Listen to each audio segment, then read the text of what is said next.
કચ્છ સહિત સૌરાષ્ટ્રમાં ભારે વરસાદ ખાબક્યો હતો। પશ્ચિમ કચ્છના મુન્દ્રામાં 66 કેવી સબસ્ટેશન પાણીમાં ગરકાવ થતા 150 જેટલા ઉદ્યોગોને અસર થઈ છે। તો ભુજ PGVCL સર્કલના 742 ગામો પૈકી 294 ગામોમાં હજુ પણ વીજ પુરવઠો બંધ હોવાનું અધિકારીએ જણાવ્યું।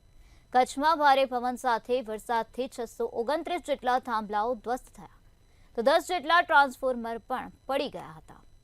ભુજ PGVCL કચેરીની ટીમ ઉત્તર ગુજરાત, ભાવનગર તેમજ સુરેન્દ્રનગરની મળીને કુલ 41 બહારની ટીમો સાથે વીજ પુરવઠો પૂર્વવત કરવા કામ કરી રહી છે।